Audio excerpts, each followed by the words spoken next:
열왕기하 6장 14절에서 19절 말씀 보도록 하겠습니다. 왕이 이에 말과 병구와 많은 군사를 보내매 그들이 밤에 가서 그 성읍을 에워쌌더라.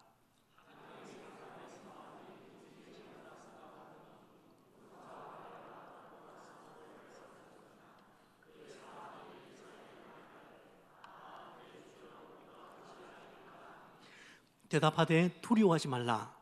우리와 함께 한 자가 그들과 함께 한 자보다 많으니라 하고,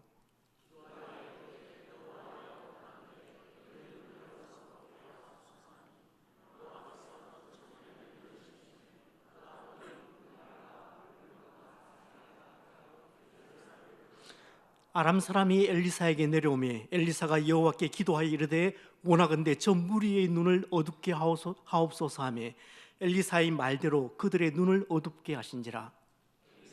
그들에게 이르되 이는 그 길이 아니요 이는 그 성읍도 아니니 나를 따라오라. 내가 너희를 너희가 찾는 사람에게로 나아가리라 하고 인도하여 사마리아에 이르니라. 아멘. 2주 전 주일 저녁이었습니다. 청년부 학생들이 2025년 마지막 순모임, 우리 식으로 하면 구역 모임이죠. 마지막 순모임을 하는데 어떤 수는 교회에서 아주 다채롭게 이벤트를 준비를 해서 그 순원들과 함께 재미있는 시간을 보내는 것을 보았습니다. 뭐 순원들이라 해봐야 10명 아닌데 그럼에도 불구하고 그 다채로운 시간을 준비한 그 순장의 성의가 정말 대단했습니다. 그 중에 하나가 집에 있는 게임칩을, 그 게임기를 가져와서 교회에 있는 그 모니터에 연결해서 게임을 하는 것이었습니다. 제가 뒤에서 지켜보다가 야, 나랑 같이 하자. 그래서 저도 끼게 됐습니다. 제목은 마리오 카트. 네. 요 하위 버전은 제가 미국에서 아이들 어릴 때 같이 해봤던 거라서 제가 잘할 수 있을 것이라 그런 생각을 했습니다. 상위 버전인데 잘할 수 있을 것 같았는데 자 덤벼라 나한테 이렇게 해서 시작을 했는데 저를 무참하게 짓밟아 버리더라고요. 그래서 제가 뭐 누가 사단장 축구를 하라고 했습니까? 이것도 뭐 이겨도 살짝 이기든지 아니면 표 안 나게 뭐 주든지 그렇게 해야 할 텐데 저도 성질이 나가지고 야 한 판 더 하자. 또 박살났습니다. 한 판 더. 그래도 봐주는 거 없습니다. 여러분들이 이런 얘기를 하시던데 지난번 우리 축구 리그를 6개 팀이 이제 나누어서 했는데 저희가 우승했거든요. 야 너네들이 목사님 가니까 비켜준 거 아닌가 그렇게 얘기를 하시는데 얼음 반푼어치도 없는 얘기입니다. 제가 축구를 하면 지난해 축구하면서 햄스트링 부상을 당해서 한 달 반을 쉬었고요. 누군가 얘기는 하지 않겠습니다. 제 장단지를 차가지고 한 달을 축구를 못했고 다친 햄스트링에 다시 부상이 와서 또 한 달을 했으니까 3달 반을 부상 때문에 그렇게 부상 때문에 부상에 시달렸습니다. 그러니까 잔인합니다. 지금 뭐 봐준다 뭐 그런 것도 없고 저는 우리 청년들이 게임만 잘하는 게 아니라 사회생활 하는 법도 좀 알았으면 좋겠다 싶습니다. 여러분 마리오 카트 이런 게임은 재미는 있지만 진짜 초등 수준이거든요. 초등학교 학생들도 마음껏 할 수 있는 게임이거든요. 요즘 학생들이 모바일 환경에서 하는 게임들을 보면 진짜 복잡합니다. 게임을 이제 개인 플레이를 넘어서서 이제 그냥 팀을 이루어서 그 온라인 상에서 막 대결을 하기도 합니다. 그래서 개인적으로 그 게임 캐릭터를 이제 계속 업그레이드를 시켜 나갑니다. 힘을 더 키워 나가는 거죠. 그래서 심지어는 게임 안에서 사용할 수 있는 장비, 그러니까 예를 들면은 뭐 게임 할 때 칼이 필요하고 총이 필요하다면 그런 도구들을 온라인 안에서 돈으로 구매를 하는 겁니다. 예를 들어서 뭐 남성분들 같으면 금방 이해하실 것 같아요. 칼빈 소총, M16 소총, K2 소총. 그러니까 점점 업그레이드 되면서 화력이 커지잖아요. 그걸 돈으로 온라인 상에서 그냥 돈으로 다 사는 겁니다. 그러면 온라인 안에 있는 내 캐릭터가 힘이 벅벅벅 세지는 겁니다. 근데 여러분, 그러니까 성경에 등장하는 모든 인물들에게 전투력 레벨을 그렇게 매긴다면 누가 최고 레벨의 점수를 받을 수 있을까요? 당연히 전투력 1위는 예수님일 테고, 예수님 외에 순수 인간 중에서 누가 극강의 전투력을 가지고 있을까? 전투 능력으로 본다면은 저는 엘리사가 단연 최고의 인물이라고 생각합니다. 사실 우리에게 엘리사는 그의 스승 엘리야에게 묻혀서 좀 생소한 인물인 것은 사실입니다. 하지만 그의 전투력만큼은 우리가 상상하는 그 이상입니다. 엘리사는 거의 자유자재로 하나님과 소통하는 수준이었고, 하나님의 능력을 그렇게 도움받을 수 있는 사람이었습니다. 심지어 하나님께 구하지 않고도 그 자리에서 필요하다면 기적을 곧바로 행하던 그런 선지자였습니다. 엘리사가 그 스승인 엘리야와 그렇게 이제 작별하는 그 장면이 열왕기하 2장에 나옵니다. 그리고 그 이후에 몇 장도 안 돼요. 그 몇 장 안 되는 그 장수 안에 이후에 그돛으로 요단강을 쳐서 그 각 요단강물을 가르던 그 사건부터 시작을 해서 물이 좋지 않아서 고통당하고 있던 그 여리고 주민을 위해서 나쁜 물을 고쳐주는 사건, 그리고 대머리라고 놀리던 그 아이들, 그러니까 아주 어린 아이들이 아니고요, 한 10대 후반의 청소년 후반, 그 우리식으로 지금 말하면 청년들이라고 보면 되는 거죠. 그 아이들, 그 엘리사가 대머리였던 것 같아요. 대머리라고 놀리는 그 청년들을 향해서 그 영적 권위를 우습게 알던 그 청년 42명을, 그 무리한 청년들을 곰 2마리를 등장시켜서 징벌한 사건도 있습니다. 모압과의 전쟁에서 목이 말라서 기진맥진한 그 병사들을 위해서 기도해서 피를 내렸던 사건도 있습니다. 과부의 기름 그릇이 차고 넘치도록 한 사건도 있고요, 아들이 없던 그 수넴 여인을 축복해서 잉태하도록 한 사건도 기록되어 있습니다. 그런데 그 아이가 태어나서 얼마 지나지 않아서, 몇 년 지나지 않아서 죽게 되는데 그 죽은 아이를 또 살려내는 사건이 기록되어 있습니다. 독이 들어간 그 국에서 가루를 뿌려 독을 없애버린 사건도 있습니다. 보리떡 20개와 채소로 장정 100명을 먹이고도 남긴 사건이 있습니다. 그리고 우리가 잘 아는 나아만을, 문둥병이 걸렸던 나아만을 고치는 사건이 있습니다. 그러니까 2장부터 시작해서 매 장마다 엘리사가 행하는 수많은 기적들이 정말 숨가쁠 정도로 나열되어 있습니다. 우리가 알기로는 인류 역사상 이만큼 자유롭게 하나님의 능력을 사용할 수 있는 사람이 있었나? 저는 없었다고 생각합니다.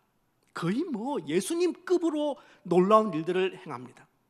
그런데 엘리사가 정말 큰 사람이었다는 생각이 들게 하는 대목은 그가 선지 학교를 계승받아서 더욱 발전시켜 나갔다는 점입니다. 보통 선지자들은 어그러진 시대를 향해서 하나님의 말씀을 선포하는 일을 했습니다. 참 외로운 일이었습니다.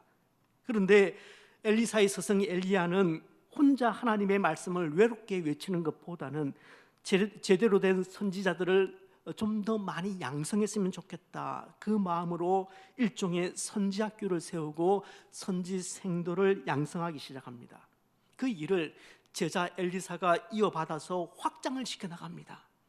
이제 곳곳에서 엘리사의 신앙을 배우기 위해서 나오기 시작했습니다. 그런데 이 현실적인 문제가 따라 나와요. 그게 오늘 읽지는 않았지만 1절, 2절 말씀입니다. 선지자의 제자들이 엘리사에게 이르되, 보소서, 우리가 당신과 함께하는 거주하는 이곳이, 이 집이 우리에게는 너무 좁으니까 우리가 요단으로 가서 거기서 각각 한 제목을, 나무들을 가져다가 그곳에 우리가 거주할 처소를 세우사이다 하니, 엘리사가 이르되 가라 하는지라.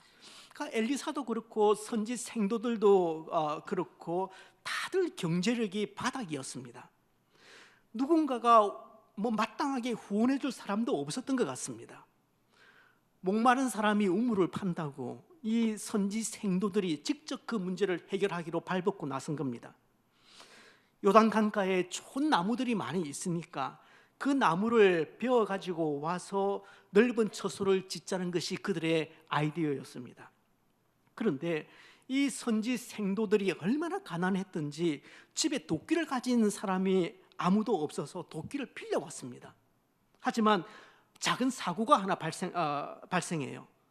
빌려온 도끼가 그 도끼질을 하다가 그렇게 됐겠죠. 도끼질을 하다가 그 도끼 자루에서 빠지면서 요단강에 빠져버린 겁니다. 당시로서는 이 철 연장이 귀했던 시대거든요.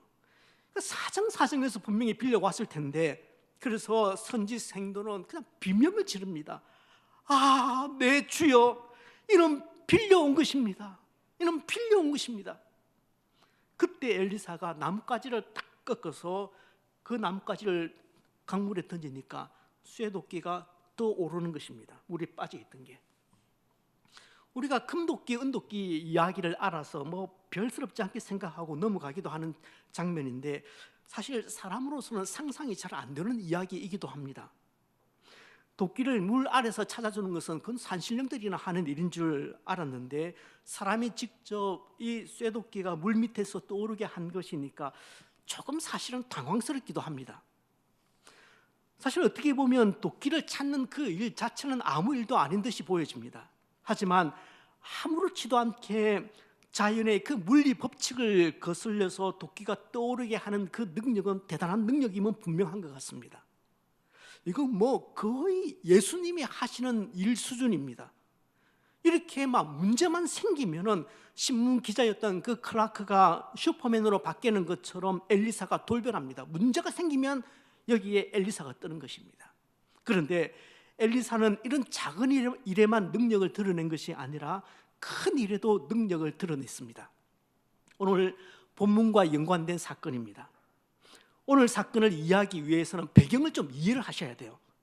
먼저 지도를 보시면 그 아람 왕국의 위치가 지금 이곳입니다. 요거 여러분 성경 이야기할 때 반드시 나오는 거니까 이참에 외워두십시오. 아람 제일 위에 아람, 그 이스라엘 옆으로 아람, 암몬, 모압, 에돔, 암몬, 모압, 에돔, 아람, 암몬, 모압, 에돔, 그리고 제 밑에 애굽, 이렇게 있다는 것, 이 정도 좀 알아두시면 기본적으로 좋을 것 같습니다. 그런데 이 아람 나라는 이제 교육을 해야 먹고 살잖아요. 교육을 어느 나라랑 하느냐 하면 애굽하고 갑니다. 저 밑에 있는 애굽에 가서 이제 교육을 하는데, 그러면 어쩔 수 없이 북이스라엘 또 남유다 이렇게 지나가야 되잖아요. 그런데 그냥 살짝 남의 나라니까 살짝 지나다니면 되는데, 힘이 있으니까 지나다니면서 늘 찝쩍거리거든요. 가면서 하나님의 백성을 이리 쥐어받고 오면서 저리 쥐어받고, 돌 던진 사람은 재밌잖아요. 돌 던지는 사람은 재미있지만 맞는 개구리는 생사가 걸린 문제 아닙니까? 특별히 아람은 그 위에 그 당시에 첫 번째 제국이라고 할 수 있는 그 아수르와 간간히 싸움을 벌일 정도로 상당히 힘이 있던 나라였습니다. 그래서 특별히 북이스라엘은 아람 때문에 막 죽을 맛입니다. 하지만 힘이 없으니까 그냥 울며 겨자 먹기 식으로 그 힘들게 그 관계를 이제 유지를 시켜 나가는 것입니다. 이처럼 오늘 이야기는 이스라엘과 아람의 갈등을 배경으로 하고 시작이 됩니다. 아니 그런데 이게 웬일입니까? 아람 왕이 지금 거의 미칠 지경이 되었습니다. 이스라엘을 치기 위해서 그 참모들을 밀실로 불러서 그 밀실에서 극비리의 작전 회의를 합니다. 어떻게 북이스라엘을 칠 것인지, 치밀한 계획을 세우고 군대를 출동시키면 어떻게 알았는지 그 이스라엘 군인들이 귀신같이 그 길목들을 지키고 있는 겁니다. 이게 한두 번이 아니었다고 그렇게 성경은 이야기를 합니다. 그러니까 이제 왕의 동요하기 시작합니다. 왕의 마음이 불안하였다, 이전 성경은 번뇌하였다, 그렇게 얘기를 하는데, 원문으로 보면은 왕이 상당히 화가 나고 답답하고 이것 때문에 힘들었다, 그 의미입니다. 어떻게 그렇게도 그렇게 내실에서 은밀하게 그렇게 침략 계획을 짰는데 어떻게 그 계획을 훤히 꿰뚫어 알고 있다가 그렇게 미리 길목을 차지하고 있는지 도대체 그 이유를 모르겠습니다. 이건 내부에 첩자가 있다. 이건 한 번도 아니고 갈 때마다 이렇게 되는 것은 이건 내부에 첩자가 없으면 불가능하다. 왕은 당연히 내부에 지금 구멍이 났다고, 내통하는 스파이가 우리 가운데 있다는 합리적인 의심을 하게 되는 거죠. 왕의 눈빛이 그렇게 싸늘해지니까 신복 중에 한 명이 그 눈빛을 읽었습니다. 그리고는 왕에게 이렇게 이야기를 해줍니다. 왕이시여, 우리 안에 첩자가 있는 것이 아닙니다. 우리 안에 스파이가 있는 것이 아닙니다. 이스라엘 나라에는 엘리사라는 선지자가 있는데 그는 왕이 침실에서 은밀하게 하는 이야기까지 다 알고 있습니다. 그래서 자신의 왕에게 그 사실을 계속 보고를 하고 있습니다. 정말이었습니다. 엘리사가 그 아람 왕의 밀실에서 이루어지는 그 전투 계획마저도 다 알고 이스라엘 왕에게 고하고 있었던 것입니다. 왕이시여, 오늘은 달맞이 고개 쪽으로는 가시면 안 됩니다. 왕이시여, 이번에는 수비 삼거리입니다. 그리로 가시면 낭패당하십니다. 저기 매복하고 있습니다. 이건 뭐 미리 기말고사 문제를 다 알고 시험을 대비하는 것과 진배가 없습니다. 이래 자초지종을 드디어 아람 왕이 알았습니다. 이제 먼저 해야 할 일이 무엇인지 아주 분명해졌습니다. 작전명, 선지 괴수 체포 특급 작전. 왕은 엘리사 한 사람을 제거하기 위해서 움직이기 시작합니다. 먼저 엘리사의 소재지를 파악합니다. 아람의 정보력으로는 그 소재지를 파악하는 게 어렵지 않았습니다. 엘리사가 도단에 있다는 정보를 입수합니다. 사마리아 바로 위에 있는 지명이 도단입니다. 도단. 여러분 어디서 한번 들어본 동네 이름 같지 않습니까? 어디서 들어본 동네입니까? 누구 생각나는 인물 없으세요? 아이고 죄송합니다. 괜히 물어가지고 1부 때도 그랬는데 여러분 그 요셉이 형님들에게 밉보여서 구덩이에 빠졌다가 애굽 상인들에게 팔려갔던 그 자리가 도단입니다. 그 자리가 도단입니다. 왕이 엘리사가 거기 있다는 것 알고, 도단이 좀 큰 성이거든요. 거기 있다는 걸 알고 재빠르게 행동합니다. 14절 말씀 보십시다. 다시 한번 읽습니다. 왕이 이에 말과 병거와 많은 군사를 보내매 그들이 밤에 가서 그 성읍을 에워쌌더라. 여러분 선지자 한 명을 잡기 위해서 기마와 병거와 중무장한 군대를 도단으로 급파하는 것입니다. 그래서 그냥 성 전체를 이중 삼중 포위를 해버리는 것입니다. 하나님에게 사로잡힌 한 사람이 얼마나 큰가 그것을 알 수 있는 대목입니다. 다음날 아침입니다. 강한 군대가 말과 병거로 도단 성읍을, 그 성을 겹겹이 싸고 있다는 것을, 포위하고 있다는 것을 처음 발견한 사람이 누구냐면 다름 아닌 엘리야의 시종이었습니다. 기겁을 합니다. 벗어날 길이 보이지 않습니다. 꼼짝없이 잡힌 겁니다. 다급하게 엘리사에게 달려가서 자초지종을 설명을 합니다. 선생님, 큰일 났습니다. 이거 어떻게 하면 좋습니까? 당시 막강했던 그 아람의 군대 앞에서 사실은 북이스라엘 왕도 어찌 할 수 없어서 쩔쩔매고 있는데, 그 시종의 입장에서 보니까 이게 정말 앞이 캄캄한 거죠. 아무것도 안 보이는 겁니다. 그런데 정작 엘리사는 천하태평입니다. 그러면 그럴수록 혼비백상한 시종은 더욱 애가 탑니다. 그때 엘리사의 불후의 명언이 등장합니다. 16절 말씀입니다. 우리 한 번만 더 같이 읽어보실까요? 두려워하지 말라. 우리와 함께한 자가 그들과 함께한 자보다 많으리라. 그렇습니다.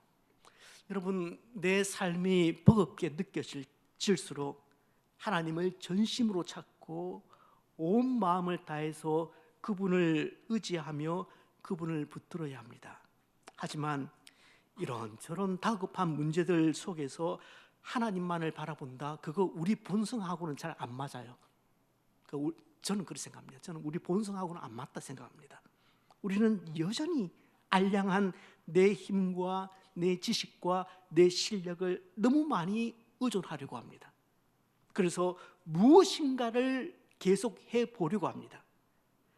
우리 역시 주님 모르는 사람들처럼 예수 믿거나 안 믿거나, 우리 역시 예수 안 믿는 사람들처럼 그냥 문제 해결에만 급급해 하거나 기도해야 하는데 입으로만 기도하기도 합니다.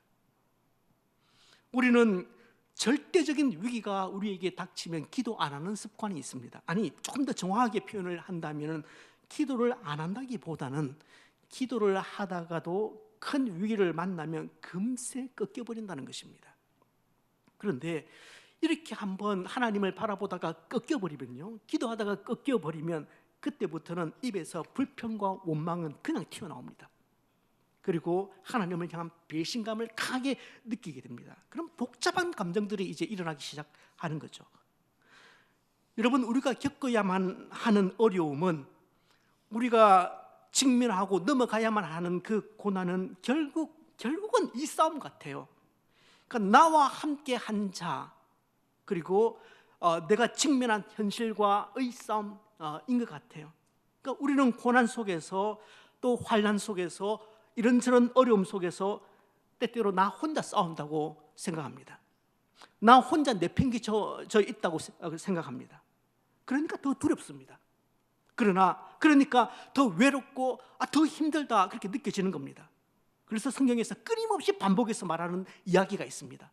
이게 우리의 습성이기 때문에 성경은 오늘 본문뿐만 아니라 이 성경은 처음부터 끝까지 계속해서 이 이야기를 반복하는데, 내가 너와 함께한다, 내가 너와 함께 간다, 내가 너와 함께 싸운다, 그 표현만 조금씩 달리하면서 계속 얘기하고 또 얘기하고 또 얘기합니다. 다윗은 시편 54편 4절에서 이렇게 고백합니다. 하나님은 나를 돕는 이시며 주께서는 내 생명을 붙들어 주시는 분이십니다. 그렇게 고백을 합니다. 주께서는 나를 주야로 지키시고 악인들이 한 걸음만 나에게로 접근을 하면은 그들의 머리를 내리치실 것이라는 얘기입니다. 그러니까 두려워하지 말라고 말씀하시고, 그러니까 나만 의지하라고 말씀하시고, 그러니까 나만 바라보라고 그렇게 말씀하시는 겁니다. 두려워 말라, 나만 의지하라, 나만 바라보라. 그런데 이런 이야기 들으면 여러분 어떠세요? 너무 진부하고 뻔하지 않습니까? 솔직히 이런 답 마음에 안 드시는 것 아닙니까? 나는 힘들어 죽겠는데 목사님은 매번 정답만 얘기하는 것 같고, 결론도 너무 판박은 듯이 빤해서 지루하다 느껴지지는 않습니까? 아마도 성도들이 목사들의 설교에서 진부함을 느끼는 이유는 아마 이런 이유 때문이 아닐까, 그렇게 생각이 듭니다. 두려워하지 마십시오, 하나님만 의지하십시오, 하나님만 바라보십시오. 저도 이런 답이 싫습니다. 목사님, 요즘 자꾸만 불안해지고 걱정이 많습니다. 사업을 버려놓았는데 마음이 놓이질 않습니다. 밤에 잠을 이룰 수가 없습니다. 어떻게 하죠? 하나님만 바라보세요. 목사님, 아이가 사춘기를 너무 심하게 앓고 있는 것 같습니다. 교회 나오지 않으려고 합니다. 이제는 얘기하다 보면 너무 힘들어서 제가 못 견디겠습니다. 저희 집 아이들 어떻게 하면 좋을까요? 하나님 붙으세요. 그러면 하나님이 해결하실 겁니다. 삶은 너무 고달픈데 겨우 돌아오는 이런 답변은 너무 무책임한 답변 같고, 대책 없이 막연한 답변 같고, 그냥 구름 위를 떠도는 답변 같아서 잡히지도 않고, 그래서 저도 마음에 별로 들지 않습니다. 성도들에게 하나님만 붙드시면 되죠. 하나님만 바라보시면 되죠. 그 하나님만 바라보시면서 기도하시면 되죠. 그렇게 말하면 그 말을 듣는 순간 어떤 분들은 마음을 닫아버리는 것 같아요. 사실 저는 어려움에 처한 성도를 찾아가서 그냥 하나님만 의지하세요, 하나님만 바라보셔야 합니다, 이런 말을 잘 못하겠습니다. 듣는 분들이 그 말에서, 제가 하는 그 말에서 힘을 느끼지 못할 것 같다는 생각이 들기 때문입니다. 그보다는 그냥 가서 함께 실컷 걱정이라도, 아이고 걱정되겠습니다 집사님, 아이고 어쩌면 좋노, 차라리 실컷 걱정이라도 하고 돌아오는 것이 낫겠다는 생각이 들기도 합니다. 화가 난 성도님과는, 어떤 성도님 때문에 화가 난 성도님을 찾아가면 그냥 함께 그분하고 저분 막 실컷 욕이라도 하고 돌아왔으면 좋겠고, 걱정이 있는 성도님과는 그냥 함께 땅이 꺼지도록 그렇게 한숨을 쉬고 싶습니다. 그런데 한참 성도님들의 말을 듣다 보면은 제가 결국 할 수 있는 말이 하나뿐인 것을 경험하게 됩니다. 하나님을 조금만 더 의지하세요. 하나님을 조금만 더 바라보세요. 그분께 한번 맡겨보세요. 사실은 그 말이 궁극적인 위로이고 힘이기 때문에 그렇습니다. 생각해 보면 이것보다 더 확실한 정답은 없습니다. 너무 상투적인 대답인 거 알아요. 너무 상투적인 대답이지만 상투적이기 때문에 오답은 아니잖아요. 올해도 이런저런 어려움들 파도처럼 우리를 향해서 그냥 밀려올 겁니다. 올 한 해 여러분들의 가정에는, 우리 소명교회 성도님들의 가정에는 어떤 일도 없을 것입니다. 누구보다 제가 그 말 하고 싶어요. 누구보다 그 말로 여러분들 위로를 삼아드리고 싶어요. 안정감을 심어드리고 싶습니다. 그러나 그렇게 되지는 않을 겁니다. 그런 황당한 약속을 해드릴 수가 없습니다. 왜냐하면 기독교는 아편이 아니기 때문에 그렇습니다. 절대 그런 일 없을 것이라고, 여러분들 앞에, 여러분 가정에, 여러분 자녀에게 절대 어려움 닥치지 않을 것이다, 그렇게 말하면 제가 뭔가 권위가 있어 보이고 또 여러분들에게 인기도 없겠지만, 그러면 저는 싹군이 되는 겁니다. 때때로 여러분들이 생각한 것보다 훨씬 더 크고 높은 파도가 밀려올 겁니다. 어느 때는 당혹스러우실 거예요. 산 하나 넘으면 그걸로 끝날 줄 알았습니다. 그래서 파동파동 그 산을 넘었는데 그 앞에 또 산이 놓인 경우를 경험하게 되실 때도 있을지 모르겠습니다. 하지만 나를 향해서, 또 우리 가정을 향해서 크나큰 파도가 밀려올 때 이 말씀은 놓치지 마시길 바랍니다. 두려워하지 말라. 우리와 함께한 자가 그들과 함께한 자보다는 많다. 이 말씀은 놓치지 마시길 바랍니다. 집채만한 파도가 밀려올 때 하나님이 함께하심을 누구보다 강하게 확신했던 다윗은 이렇게 고백을 합니다. 우리 같이 한번 읽어보실까요? 내가 낙한 죄로 주께 제사하리다. 여호와여, 주의 이름에 감사하리니 이름이 선하심이니이다. 참으로 주께서는 모든 환난에서 나를 건지시고 내 원수가 보응받는 것을 내 눈이 똑똑히 보게 하셨느니라. 이 말은 제가 좀 히브리어 문법을 하나 설명을 드리겠습니다. 제가 이거 한 번은 설명을 드렸던 것 같은데, 이게 예언적 과거라고 합니다. 이 문법으로 조금 어렵죠. 아주 쉽게 설명하면 이런 겁니다. 예언적 과거란 아직 일어나지 않은 미래 사건이지만 너무나 분명하기 때문에 일어난 과거형으로 기록을 하는 겁니다. 지금 안 일어났어요. 안 일어났으면 저 미래에 있을 일입니다. 미래에 있을 일인데 너무나 확신에 가득 차기 때문에, 하나님이 나를 지켜주실 것이라는 확신이 가득 차기 때문에 미래에 일어날 일을 마치 과거에 일어난 일처럼 기록하는 것이 예언적 과거입니다. 그러니까 시인은 주께서 나를 살려주신다면, 주께서 나를 위기에서 모면하게 해주신다면, 나를 보호하시고 지켜주신다면 제가 낙한 제사를 드리겠습니다, 그렇게 말하는 게 아닙니다. 일이 이루어지기도 전에 이미 일의 결과를 다 알고 하나님께서 나 지켜주신다, 하나님 반드시 나 지켜주신다, 그 확신 때문에, 그 확신이 있기 때문에 바로 하나님 앞에서 낙한 제를 드린다고, 하나님 앞에 나의 남은 생일을 드린다고 그렇게 고백을 하는 것입니다.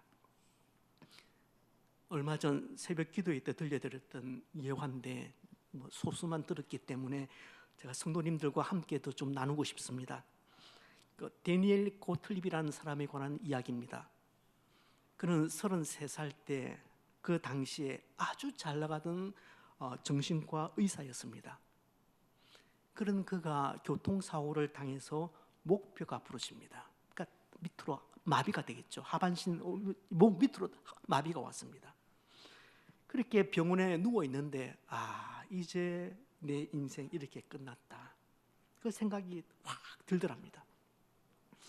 더 이상 살아야 할 이유도 없고 살아야 할 소망도 없어졌습니다. 당시 그의 유일한 소망은, 그가 이렇게 얘기를 해요.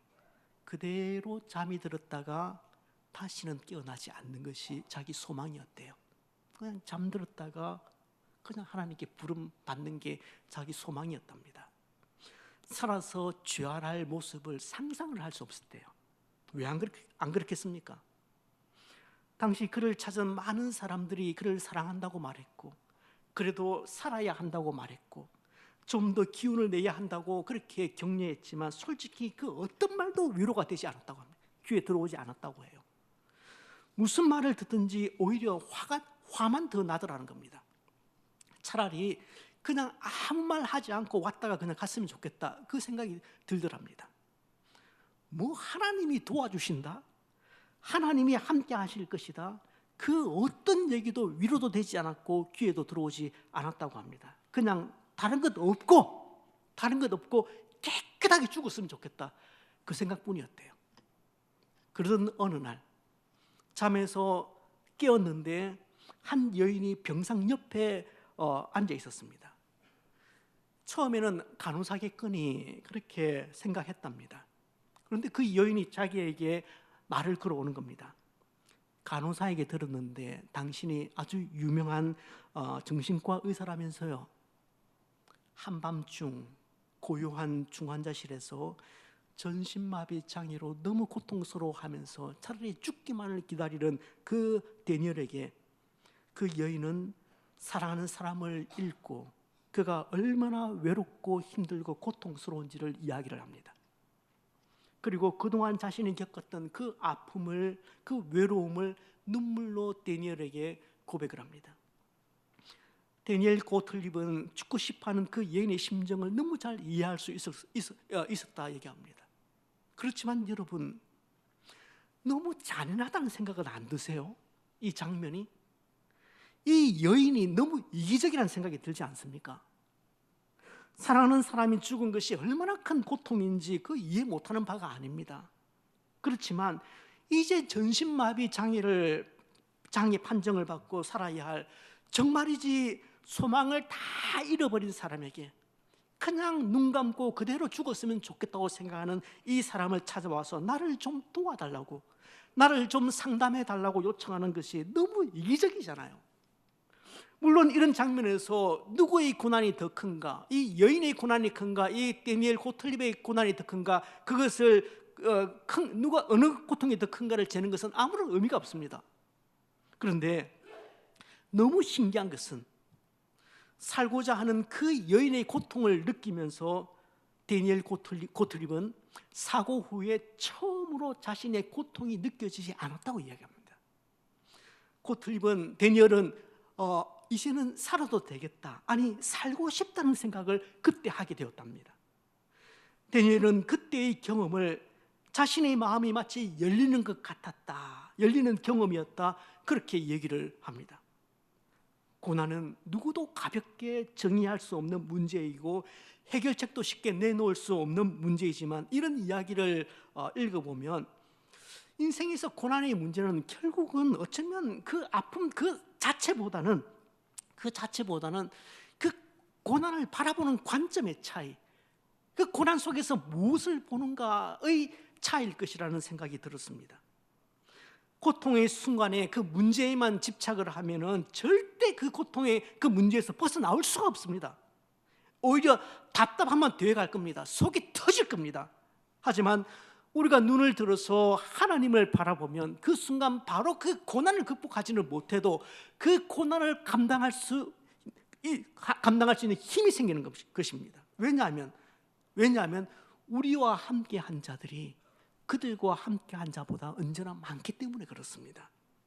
때문에 하나님을 바라보라는 이 말이 지극히 상투적인 말이지만 사실은 그것이 정답입니다.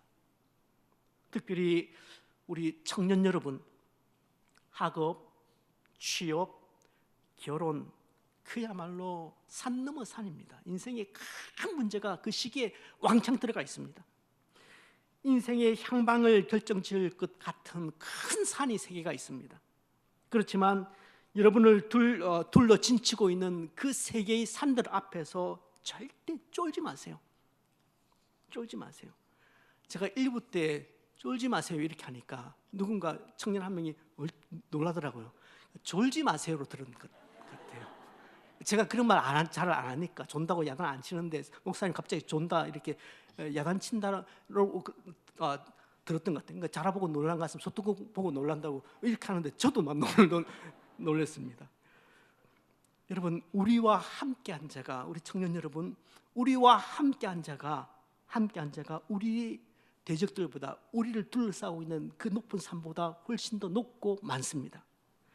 여러분과 함께 한 분이 태산 같은 여러분의 문제보다 크신 분입니다. 그러니까 최선을 다해서 주님을 바라보고 주님을 의지하십시오. 여러분 한번 따라하십시오. 우리 청년들뿐만 30세대뿐만 아니라 청년들뿐만 아니라 우리 같이 한번 따라하십시다. 쫄지 말자, 어깨 펴자, 눈을 뜨자. 네, 사실 이 세 가지 단어 말하고 싶습니다. 네, 쫄지 마세요.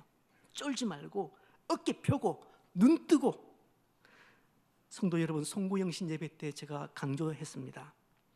우리가 직면하는 모든 인생 문제의 해답은 결국은 예수 그리스도에게로 귀착됩니다. 올해 내 인생의 해답도 예수 그리스도입니다. 그 예수님은 내가 생각하는 것보다는 훨씬 더 크신 분이시고 내가 예상하는 것보다는 훨씬 더 신실하신 분이십니다. 그 신실하신 주님이 자녀가 공경에 처할 때, 우리가 고난에 빠질 때 우리를 절대 실망시키지 않으실 겁니다. 절대 우리를 홀로 내버려 두시지 않으실 겁니다. 그래서 우리는 이렇게 찬양할 수 있죠. 우리 같이 오 신실하신 주 한번 찬양하고 설교의 마지막 부분을 들었으면 좋겠습니다. 하나님 한 번도 나를 실망시킨 적 없으시고 앞으로도 그리하실 것입니다. 신실하신 하나님께서 우리 삶을 인도해 가실 것을 믿으면서 우리 같이 찬양합니다.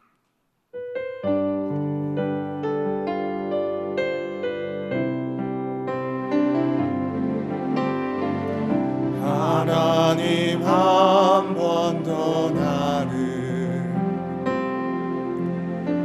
실망시킨 적 없으시고 언제나 공평과 은혜로 나를 지키셨네. 오 신실하신 주, 오 신실하신 주, 오 신실하신 주, 내 너를 떠나지도 않으리라. 내 너를 버리지도 않으리라.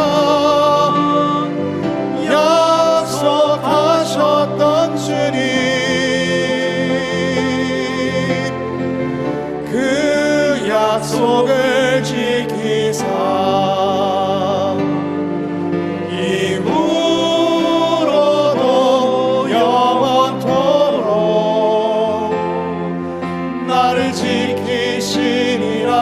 확신하네.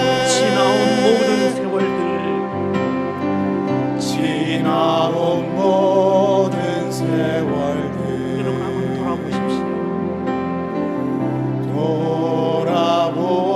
돌아보아 그 어느 것 하나,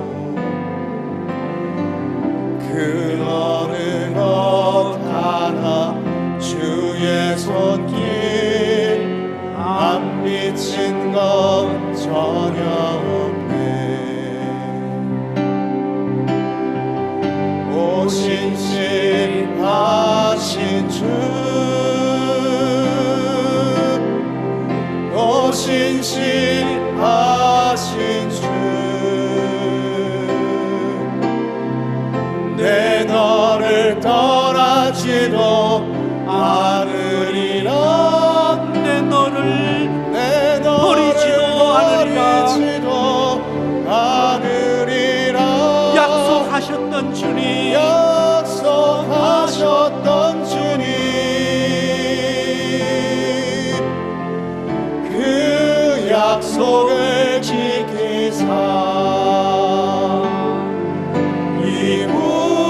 이후로도 영원토록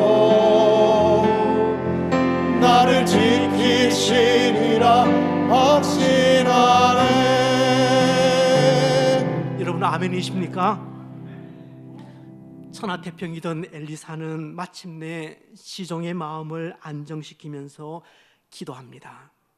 여호와여 원하건대 시종의 눈을 열어서 보게 하옵소서. 제 마음을 움직인 한 문장의 기도입니다. 엘리사는 보았던 겁니다. 하나님이 동원하셨던 천군 천사들을 엘리사는 보았던 겁니다. 다윗도 이런 고백을 했습니다. 여호와의 사자가 주를 경외하는 자를 둘러 진치고 있다는 것을. 여호와의 사자가 주를 경외하는 자를 둘러 진치고 저희를 건지시는 것을 다윗은 고백을 했습니다. 다윗도 그것을 보았던 것입니다. 고난당할 때, 힘겨운 상황을 맞이할 때 인간은 어쩔 수 없이 시야가 굉장히 좁아질 수밖에 없습니다. 사고가 그 안에 갇힐 수밖에 없습니다. 그 문제밖에 보이지 않습니다. 그게 정상입니다. 그래서 고난이 오랫동안 지속되거나 계속 반복될 때는 눈을 들어서 하늘을 바라본다는 것이 말처럼 그렇게 쉽지 않습니다. 하지만 그 문제만 보고 어찌할꼬 하고 있으면 답답함만 돼갈 뿐입니다. 그리고 그 문제는 산처럼 크게 보일 뿐입니다. 다윗은 산처럼 큰 문제 앞에서 이런 고백을 남깁니다. 하나님의 눈이 인생을 통촉하시고 하나님의 안목이 저희를 감찰하시는도다. 멋진 구절이지 않습니까?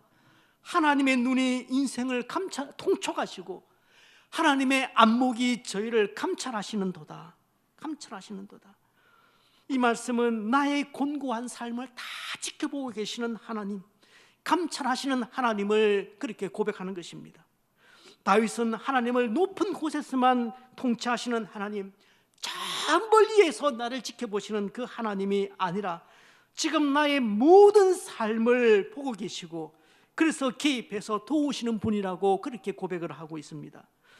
내 삶의 주변 상황들까지 속속들이 다 보고 계시다면은 우리도 나를 그렇게 바라보고 계시는 그 하나님을 우리 믿음의 눈을 열어서 좀 볼 수 있다면 얼마나 좋을까요? 그렇지, 하나님이 저기서 나를 다 보고 계시네. 삶이 참 공고할 때, 다윗의 고백으로 믿음을 굳게 붙잡을 때 우리는 비틀거리지 않을 것입니다. 결국 시종의 눈이 열렸습니다. 영안이 열린 겁니다. 여호와께서 그 청년의 눈을 여심해 그가 보니 불말과 불병거가 산에 가득하여 엘리사를 둘렀더라. 그렇게 말하고 있습니다. 여러분, 포위당한 것은 엘리사가 아니라 아람의 군대였던 것입니다. 포위당한 것은 우리가 아닙니다. 우리를 해하려고 하는 어둠의 세력들입니다. 그래서 이 말씀 앞에서 이런 기도가 나옵니다. 하나님, 올해 우리 성도들, 우리 소명교회 성도들의 영의 눈이 열리게 하여 주옵소서. 신년 벽두에 도단에서 있었던 이 말도 안 되는 이 사건을 통해서 큰 도전이 있게 하시고 올 한 해 삶에 크고 작은 위기가 찾아올 때에 우리의 영의 눈이 열리는 그 일이 일어나게 하여 주옵소서. 영의 눈이 열려서 반드시 보아야 할 것을 우리가 보게 하여 주옵소서. 나를 지키기 위해서 둘러진치고 있는 하나님의 군대를 볼 수 있게 하여 주옵소서. 그런 영안을 우리에게 열어 주옵소서. 그런 기도가 나오는 겁니다. 사랑하는 성도 여러분, 영의 눈이 열려서 우리와 함께 한 자가 아람 왕의 군사보다 많다는 것을 보시기를 축복합니다. 하나님이 눈에 보이지 않는 수많은 하나님의 군대와 병거로, 그것도 보통 군대가 아니잖아요.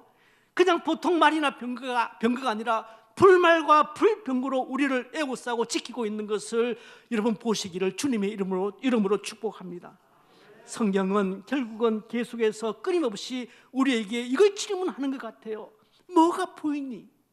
뭘 볼 수 있니? 너 정말 내가 보이니? 성경은 계속해서 그 이야기를 하고 있습니다. 오늘 본문도 제가 읽지는 않았지만 눈을 열어달라, 눈을 닫아달라, 또 눈을 열어달라, 3번 그 이야기가 나옵니다. 성경은 끊임없이 우리를 향해서 그 질문을 하고 주님도 그 질문을 하고 있는 겁니다. 너가 그 불병거와 불말이 보이니? 보이니? 내가 보냈는데 보이니? 그렇게 묻고 있는 것 같습니다.